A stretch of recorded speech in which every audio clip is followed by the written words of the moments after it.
How much do you think you actually spend on subscriptions every month? Don't check your bank app yet. Just think about it for a second. Most people land somewhere around $40 or $50 when they guess. But when people actually sit down and add up every single thing being charged, it's usually closer to $200, sometimes more than that. And nobody plans to get there. You get there by forgetting things exist. There's a $600 billion global industry built almost entirely around that gap, the space between what you think you're paying and what you're actually paying. It's not because the product is great or because you love using it every day. It's because you forgot about it. So let's actually go look at what's happening to your money right now. The gym that wants you to stop showing up. This sounds strange until you understand the maths behind it.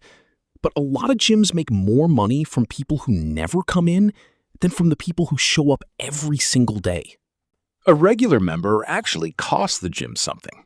Towels, water, wear on the machines, staff having to deal with you. Someone who signs up in January, goes twice, and never comes back again, costs the gym almost nothing after that first month. It keeps paying every single month anyway. This pattern has shown up in industry research for years. A lot of gym chains have built their whole pricing model around it. Keep the membership cheap enough that people sign up on a whim, usually right after New Year's or right before summer. Make it easy to sign up and a hassle to leave. Then just wait. If you go every single day, you're actually not the customer they're trying to attract. The customer they want is the one who stops showing up. The free trial that was never free. You know this one already. You sign up for some streaming service or a meal kit or an app you saw an ad for, and it asks for your card details just to verify you. No charge during the trial, they say. The trial ends in a week. If you get a reminder at all, it usually shows up the day before, sometimes the same morning, buried in your inbox with everything else you didn't open that day. The sign-up button was right there on the homepage. Huge, one click. The button to cancel is hidden somewhere in account settings, inside a menu you've never opened, sometimes behind an "Are you sure?" page, sometimes behind a chat window where someone tries to talk you out of leaving first. That difference isn't an accident. Companies test how easy it is to cancel, the same way they test how easy it is to sign up. They just want the opposite result.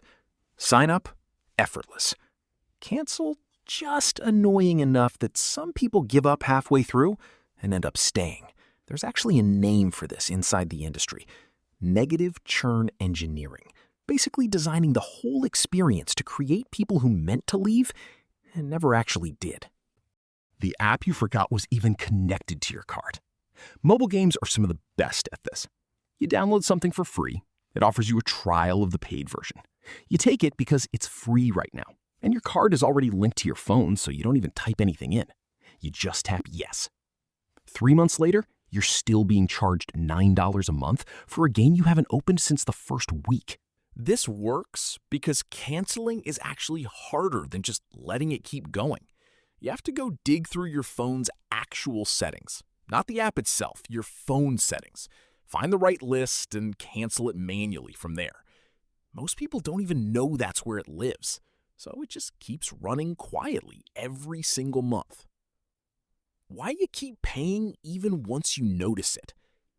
This part is really about how your brain works, more than it's about clever design from companies. There's something behavioral economists call the sunk cost effect. Once you've been paying for something for 6 months, some part of you feels like canceling now means admitting those 6 months were wasted. So you keep paying a bit longer, telling yourself you'll actually use it properly soon. There's also just plain decision fatigue. Canceling something takes effort. You have to remember the password, find the right page, sometimes call someone and explain why you're leaving. Most people aren't lazy in some big dramatic way. They're just busy. And a $9 subscription rarely feels urgent enough to be worth the 10 minutes it would take to deal with it. Companies know exactly how this plays out. They're not guessing. They have the actual data on how many people cancel in the first week of a trial versus the first month versus never. And they build their whole pricing around those numbers. What this is actually costing you. Studies on household spending have found that most adults underestimate their own monthly subscription spending by a pretty significant margin compared to what their bank statement actually shows once you add it all up. Not by a little, often by more than double what they expected. $200 a month sounds small when you say it like that. Over a year, that's $2,400. Over 5 years, with prices creeping up the way subscriptions always seem to, you're looking at somewhere past $12,000. Money that left your account in tiny, easy-to-ignore amounts for things half of which you stopped using ages ago.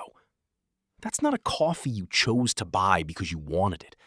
That's money quietly leaving every month because canceling felt like too much effort on the one day you actually thought about it. What you can actually do about it. Most banking apps now have a subscription tracker built right into them. Most people have genuinely never opened it. Go look. Not at what you remember signing up for, at what's actually being charged right now. You'll probably find at least one thing you completely forgot existed. Most people do. That's not you being bad with money. That's the system doing exactly what it was built to do. The only thing that actually breaks it is looking. And hey, it would be awesome if you could subscribe. It's just a click for you, but means a lot to me. See you in the next one.